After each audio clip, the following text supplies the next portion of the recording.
Well, yeah, I completely agree, and I think that's something they did do a good job later of in the game. And anytime you can get pressure up the middle and then get those defensive ends swarming in from the side and contain the quarterback in the pocket, that's where you're gonna start getting sacks or those bad decisions.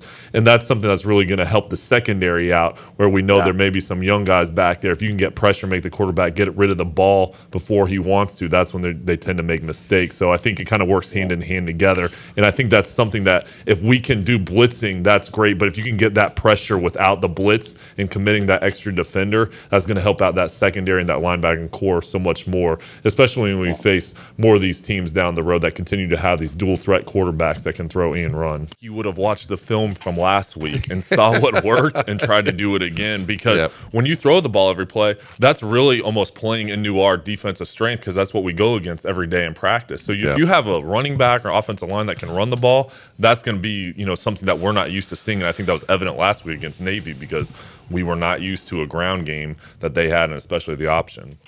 Rio did just miss the wide receiver, so hopefully we'll improve on that and hit those big plays here in the next couple of games.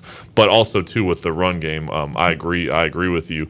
We can do a better job of mixing up the plays, and I think also too we're going to need that running attack, especially when it gets into third and short situations or down at the goal line, because our running backs did a great job today, but sometimes you just have to line up in the I formation and pound the ball and get a yard or two, and that's a lot tougher when you're in the shotgun. What is the Big East really getting with these football teams?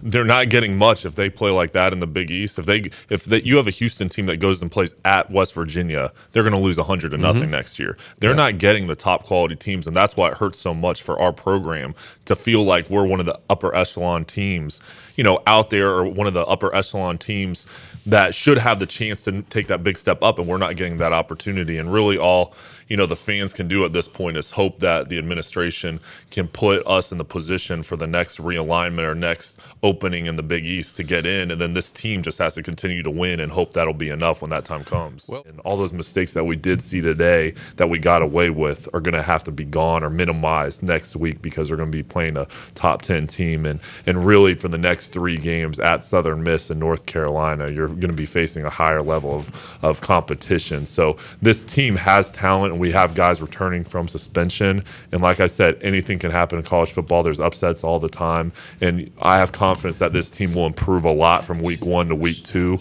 but we just have to make sure that happens next week, because you want to make a step in the right direction each and every week, and hopefully by the end of the year you'll have a great record and go to a bowl game and contend for championships. So that's something that this team needs to focus on, is just the old cliche, getting better every day and making sure that you focus on one game at a time. And they got the first one out of the way, and now it's on to South Carolina.